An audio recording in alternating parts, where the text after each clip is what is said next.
Real quick before we get into the review, just gotta thank the people over on Patreon, because without their support, a lot of this upgraded content you see on the channel would not be possible. And I gotta say, on top of being able to respond to you guys in the DMs, you know, one of the fun things about the Patreon is every 3 months we do an anime and manga haul, and there's a lot of good goodies in that one. You also get sneak peeks at videos that haven't made their way onto the channel yet. I'm still figuring out what to do for actual YouTube memberships, so leave a suggestion down in the comment section below. But with that being said, thank you so much for all of you guys' support, and now let's get into the review.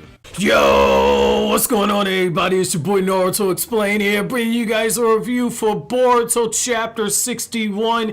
And now that Boruto Chapter 61 is done in the books and we have the full chapter, there's quite a bit to actually talk about, and there were a few pleasant surprises in this chapter. That's why I said that in the spoilers yesterday I was going to wait till we got the full context. I am pleasantly surprised for a few different reasons. So number one, there was something that really stood out to me, which is the fact that in the actual chapter, Masashi Kishimoto did what I told you guys Kishimoto would do for the anime. So in the actual manga chapter, Kishimoto built in several time skips for the actual anime, and that's one of the things I've been telling you guys for a while. Yes, the anime is getting close to the manga, but I said when this happened in 2004, Kishimoto was very deliberate and built in little small time skips for the actual anime, like how you had the 3-month time skip between the end of the Naruto versus Sasuke fight and Naruto leaving to go train with Jiraiya. Well, in this time right here, in Boruto Chapter 58, Boruto gets the actual Byakugan pills. In Chapter 60, they find the claw marks, and in that same chapter, Boruto reveals that it's been 7 days since he began taking those Byakugan pills. Well, in Chapter 61, this chapter right here, it's been 10 days since they found those claw marks. Those are small moments meant to give the anime room for anime original content. That's why I said this feels like 2004 all over again, where the anime was dangerously close to the manga. Right now, we've had 2 instances where you've seen some time directly mentioned on how much time has passed between actual events. Going into the actual chapter itself, I like how the chapter starts off and you have the whole explanation of how the sensory unit works. You have Boruto and he's playing the card games. He's cursing because the man got a card of Shino, and I understand it, dude. Like, it could be worse though. He could have got a card of Konohamaru, but they don't make those Konohamaru cards because they limited edition trash. However, I gotta say, I like the fact that, you know, Kawaki's listening as essentially they're keeping watch of the person that's watching them, and I believe his name is called Nishi. And what you have right here is that Boruto's like, is this guy really supposed to protect us if Code shows up? And essentially Inojin says like, yo, if Code shows up, what's going to end up happening is that either Lord Seventh or Sasuke is going to be told what's going on. And what I like right here is that you get the explanation of how the actual chakra sensory system works, and it's basically the same things you got in the anime, where they explain that chakra signatures are a lot like fingerprints, and that no 2 chakra signatures are actually the same, and that the Yamanaka clan basically runs everything. And then you get the explanation that the only way you can actually avoid the actual chakra system is if you use the chakra suppression jutsu, which again, that's something we saw Kari and Uzumaki do. Now, I've seen people say, how come Ishiki Otsutsuki didn't use it if suppressing chakra is something that Otsutsuki are able to do? The thing you have to keep in mind is that that's still a jutsu that they have to do themselves. It's something that they can do naturally, like they can naturally cut on the Byakugan, but they still have to cut the damn Byakugan on.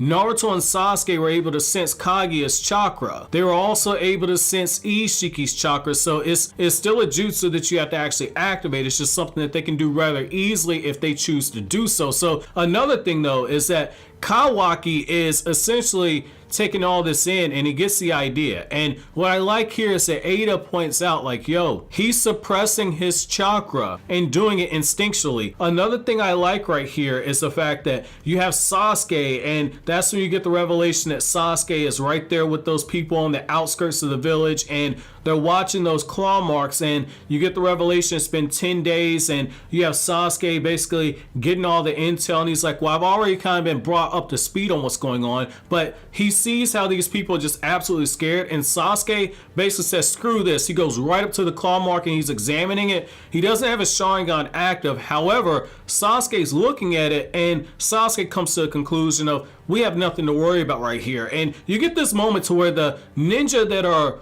working alongside Sasuke are talking back to him, and I know a few people are probably going to say, why are they talking crazy to Sasuke? You have to remember, I've done a whole video on this. Sasuke's still on probation. He's on a lifetime probation. Technically, he doesn't have a rank with Konoha. He's on probation. Naruto pays him for the missions that he goes on.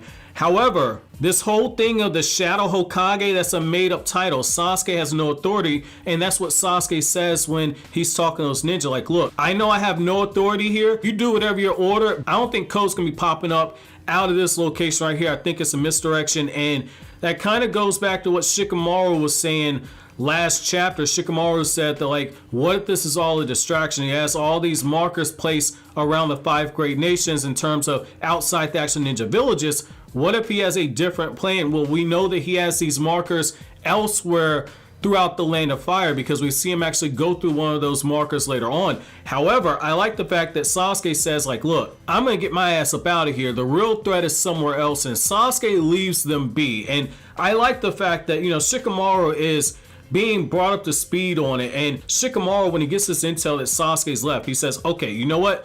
We can trust Sasuke. Let Sasuke do his own thing. You guys just stay posted at those spots and keep a look on everything. And you get Amado, and Amado and Shikamaru, ironic, Shikamaru's smoking, and Amado's like, yo, can I smoke too? Shikamaru's like, hey, smoking is prohibited here. And that's kind of the funny thing, because Shikamaru's smoking himself. That's also another light nod to what you get with the Shikamaru Shinden novel, where Shikamaru is kind of complaining about the fact that he can't actually smoke on the Hokage Tower premises. And so you kind of see both of them sharing a cigarette together, and you get this moment to where Shikamaru kind of calls Amado out, and he says, like, hey, I don't buy that you didn't know what to expect at this point. It really seems like to me that everything's proceeding exactly according to some master script that you came up with. I don't trust you. And you get this moment to where Amado kind of tries to downplay expectations. Amado's like, look, you know, I haven't been able to predict everything. I didn't think that Kawaki would be as enamored with the 7th Hokage as he is. And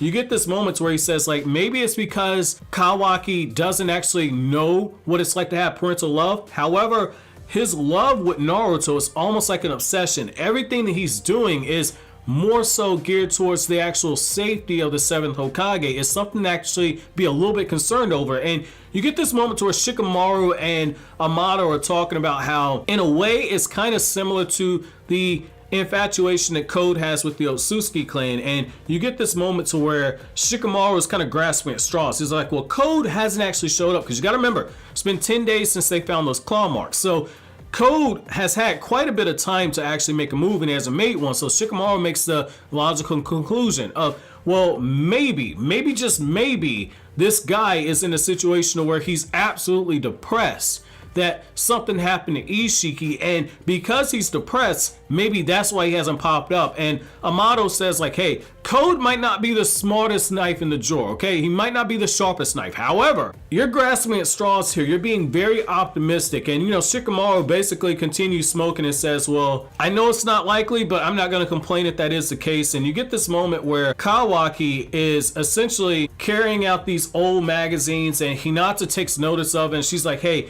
it's kind of late. Why can't you just take out the magazines and put them in the trash bin tomorrow? This is pretty late. You see Naruto has nodded off because Hinata's watching some kind of romance movie, and she's breaking down into tears and everything, and Boruto's playing the video game. The sensory ninja is kind of showing you that, like, hey, when it comes to Anbu, this man is absolutely disrespectful. The man is on the light post like Itachi when Itachi was looking over everything, and unlike Itachi, this man's not a badass because he falls for a simple shadow clone. Now, to his credit though, to his defense, Kawaki uses shadow clone as a way to actually distract him, because while he's following the shadow clone that's purposely giving out the chakra signature, the real Kawaki is hiding in the bushes, and when he takes that moment and he escapes, he's suppressing his chakra the whole time. And you get this revelation that essentially Boruto is the only one who can actually sense him, and it's because Boruto's part of Otsutsuki, but also kind of goes back to something that myself and Anime Balls Deep said quite a while back, which is the fact that Boruto and Kawaki their resonance is on a different level and they're on a very similar wavelength. And what you get in this moment right here is that Boruto is able to see right through Kawaki, and he puts all the pieces together, and Boruto actually confronts the shadow clone that goes upstairs that's pretending to be Kawaki, and he says like, look, you know, if you keep this up, if you get caught, surveillance is going to be even tighter on us. And it kind of goes back to something that Shikadai says to Boruto earlier on in the chapter, which is, yes, you're giving up some of your own personal freedom, but you're also getting the opportunity to actually stay safe. And so you have that age-old question, is the sacrifice of freedom really worth the actual security? And in Boruto's case, Boruto's not a big fan of that. And you get this moment to where Boruto, he puts all the pieces together. He's looking at Kawaki and he's like, okay, he erases chakra. I got to find a different way to actually get things through here. And you get this moment to where Kawaki, as he's leaving the village,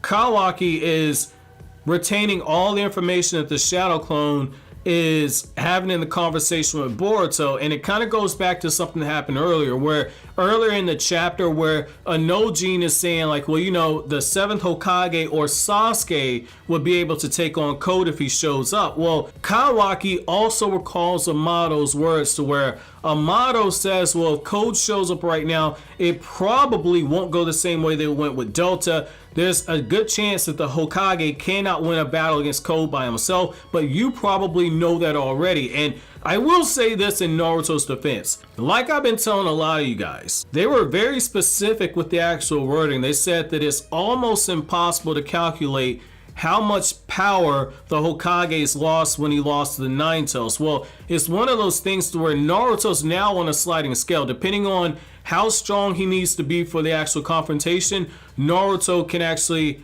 be at whatever level the actual writing needs him to be at. However, he's never going to be at that same level where he had that chakra mode. However, you still have that sliding scale, so that gives you quite a bit to actually work with as an actual writer at that point. So I do like that you see that right there, and I like the fact that Kawaki, because he's undergone this shinobi training, you also see that Kawaki does not understand one of the things that's very fundamental for being a ninja, which is the fact that it isn't about who the strongest person is. A lot of times in these battles, the strongest person doesn't always win. Sometimes that person that has the bomb-ass strategy, sometimes the person that's the more well-trained, or sometimes the person that is able to direct the flow of battle, that's the person that comes out on top. So I do like that, again, depending on how things play out, you could see the actual tables kind of turn at this point. But I like the fact that as all this is going on, Ada is watching, and I gotta give Ikimoto credit here. I love that panel where essentially you see the close-up of Ada's eyes, and then you see the actual next panel where it kind of pulls out a little bit. That small attention to detail right there definitely works. You guys hear me say a lot of the times like, yo, you know, I don't really care for the paneling. Paneling is more than just using squares and rectangles, or you do like the triangle shaped type of panels. Paneling is also about how you actually utilize the panels that are on the actual screen. And by slowing down this scene right here and putting as much emphasis on the eyes and the way you have the actual kanji that's around it, that's a very good job of utilizing what you actually have. That's something to where you have seen an improvement in the way that the paneling's been handled over the course of the last year. So I thought that this was a nice shot right here. In my opinion, this is one of the better utilized panels in this chapter. Now, there was another thing done in this chapter that I thought was very interesting. I do think that we have Ada's weakness revealed to us in this chapter. I'm actually gonna work on a video that I'm gonna try and put out tomorrow. Depends on whether or not I get the thumbnail on time. But what I will say is that I do think that Ada's weakness has been revealed to us, and it's so simple that it's actually kind of brilliant when you think about it. I don't want to give away too much because, again, that's more than likely going to be my video tomorrow, but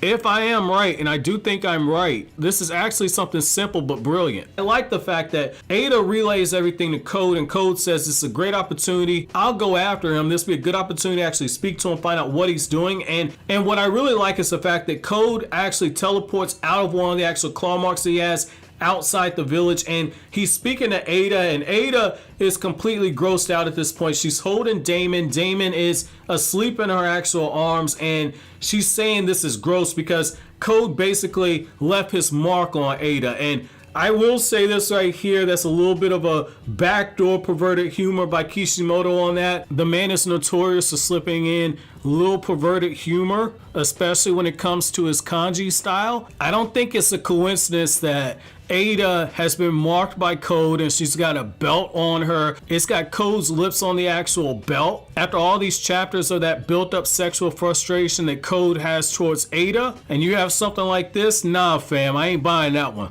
I thought that was kind of funny right there because Ada's saying that's gross. Again, I'm not reading too much into this. I know Kishimoto has a penchant for dirty jokes, so I like that you see that, and I also like the fact that the chapter ends off with Code saying wherever Kawaki's going, I will find him, I will figure out what's going on, and I will talk to him directly. And you have this moment to where Boruto's trying to figure out why is it that I'm able to actually sense where Kawaki is, and the chapter ends off right there. So I mean, overall this was good because now we're in that situation where we can kind of draw the conclusion that part 1 of Boruto is reaching that conclusion at this point. I've said quite a few times that Boruto really and truly mirrors part 1 of Naruto in a lot of ways. It just does not feel like it's moving as fast because this is a monthly manga, but you have to remember, one Boruto chapter is roughly 2.5 chapters of a Naruto manga. So I've said before, this really feels like we're in that situation where Kishimoto back in the day would take a volume and a half to actually build up before things really got crazy. Well, we got the plot twist right now. Kawaki left the village and there's going to be a confrontation with Code, likely in the next chapter. And I'm guessing that at the end of that chapter, that's when you're going to have a confrontation where somebody challenges Code. So this is very interesting right here. So my chapter question to you guys, I have 2. Number 1, how do you feel about the fact that you have these ninja that are getting disrespectful to Sasuke? Number 2, how do you feel about the fact that Shikamaru directly tells Amado, I don't trust you, and I think that all this is going according to your plan? And then the final question I have for you guys is, why do you think Kawaki left the village? And do you think Boruto's gonna alert anybody to the fact that Kawaki left? Let me know down in the comment section below. But as always, guys, if you like anything I had to say, don't forget to comment, rate, subscribe, and share. Thank you so much for watching to the end. Have an awesome day, guys.